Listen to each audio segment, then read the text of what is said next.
Border state है। जो मणिपुर में हुआ वो शर्मसार करने वाली घटना है। प्रधानमंत्री जी को जाना चाहिए था, पर यार ये जयराम रमेश जी को ऐसी अपेक्षा करनी नहीं चाहिए आदरणीय प्रधानमंत्री जी से। यहाँ 750 किसान शहीद हो गए दिल्ली के दर पे। मणिपुर तो दूर है, ये उसमें नहीं जा पाए थे किसानों के बीच में। किसान तो आज भी आंदोलनरत है। तो ये संवेदनशील नहीं हमारे प्रधानमंत्री जी, कहीं जाते आते नहीं। एक और मुद्दा बड़ा गरमा रहा है, बवाल चल रहा है। जॉर्ज सोरोस से तमाम रिश्ते बताए जा रहे हैं। कहा जा रहा है कि विपक्ष के और सोनिया जी का भी अब नाम लिया जा रहा है कि ये लिंकिंग है कहीं ना कहीं external powers. Bharatiya Janata party किसके ऊपर क्या आरोप लगा दे, इसकी कोई हद है, इनकी कोई सीमा है? और ये तो लगाते रहते हैं आरोप। आज हमने देखा कि एलओपी राहुल गांधी एक प्रोटेस्ट कर रहे थे पर, लेकिन समाजवादी पार्टी और टीएमसी साथ नहीं दिखाई दी। वो अकेले प्रोटेस्ट कर रहे थे। नहीं, आप लोग देखिए, हम लोगों का मुद्दा किसान का मुद्दा था। किसान बर्बाद हो रहा। अदानी का भी मुद्दा महत्वपूर्ण है, पर ये सबकी अपनी अपनी प्रायोरिटी है। हमने संभल को प्रायोरिटी दी, किसान के मुद्दे को प्रायोरिटी दी, बाद में अदानी है हमारे लिए। उनके लिए पहला अदानी था। क्या विपक्ष में कोई कंसेंसस नहीं बन पा रहा है? क्या राहुल जी ने बैठ करके ऐसी कोई मीटिंग नहीं की जिससे ऐसा सेपरेशन दिखा? अब राहुल जी दूसरी पार्टी के नेता, उनके बारे में मैं कोई टिप्पणी नहीं करूंगा। हम ये देख रहे हैं कि ममता बनर्जी का नाम सामने आ रहा है इंडिया ब्लॉक को लीड करने के लिए। पहले महाराष्ट्र से शुरू दिखाई देता है, फिर बंगाल से उठता है। अब कीर्ति आजाद भी कह रहे हैं कि कई लोग राहुल गांधी के चेहरे से खुश नहीं दिखाई देते हैं। ममता जी एक कहीं ना कहीं साझा कैंडिडेट हो सकती है। देखिए, ऐसा है, राष्ट्रीय राजनीति निर्णय करने का अधिकार है राष्ट्रीय नेतृत्व को। जो नेता का डिसीजन है वो ही हमारा डिसीजन है। हम लोग तो सब अनुशासित लोग हैं। हर पार्टी का यही हाल है।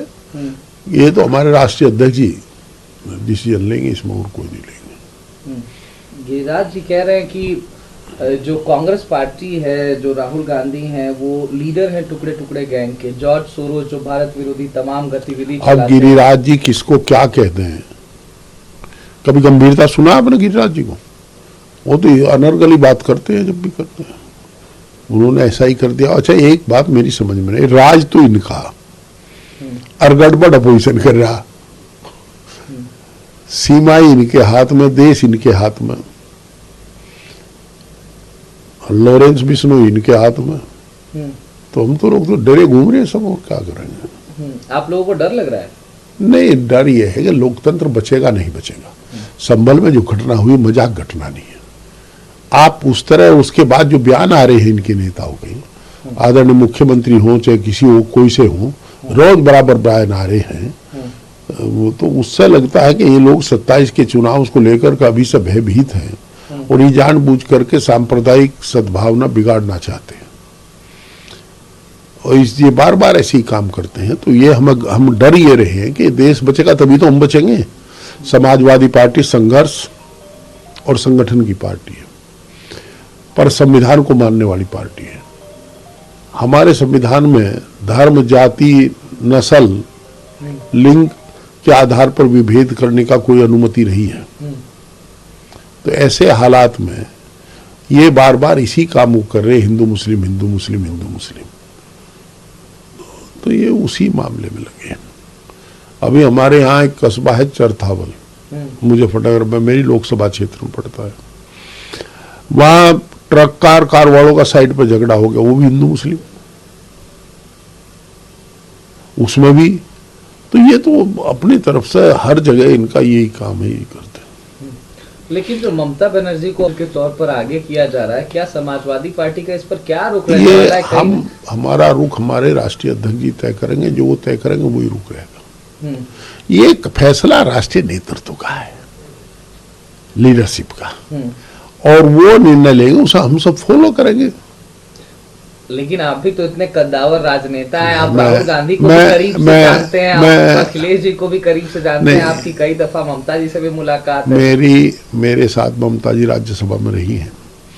मेरा ये मानना है कि हमें अपनी सीमाओं का अतिक्रमण नहीं करना चाहिए। ये अधिकार आदरणीय राष्ट्रीय नेतृत्व का है। उस अधिकार का वो ही पालन करें। हम लोगों का काम दूसरा है, उसका हम करते हैं बखूबी। तो इसमें हम कोई टिप्पणी नहीं कर सकते। बांग्लादेश की स्थिति हम देख रहे हैं, बीते दिनों कैसे एट्रोसिटीज कमिट करी गई मुझे ताज्जुब ये है कि हमारी सरकार वहाँ की इतनी भयानक घटना जो वहाँ हुई है, हमारी सरकार उसे गंभीरता से नहीं ले रही है। आज पहली बार सचिव स्तर की बैठक हुई और त्रिपुरा की जनता रिवोल्ट कर गई, बंगाल की जनता रिवोल्ट कर रही है। त्रिपुरा वालों ने तो उनके इलाज विलाज भी रोक दिए, होटल देना बंद कर दिया बांग्लादेश वालों को। पर हम क्या कर रहे हैं?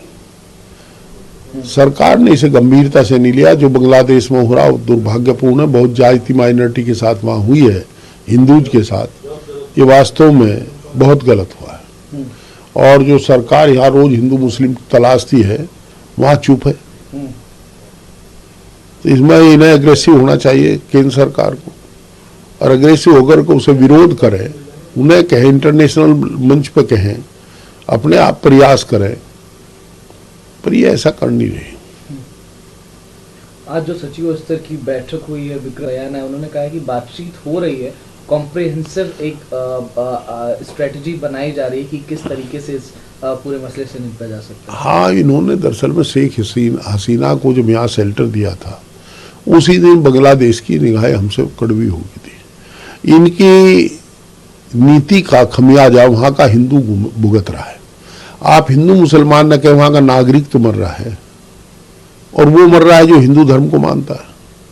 ये बड़े हिंदूवादी बनते हैं, उनके मरने पर एक आंसू नहीं बहाते। ये केवल मुद्दे भड़काते हैं, इसीलिए हाउस नहीं चलने देते कि कोई चर्चा ना कर ले, और रोजगार की बात ना उठ जाए, लाभकारी मूल्य की बात ना उठ जाए। तो इसलिए ये लोग करते हैं सारा मामला।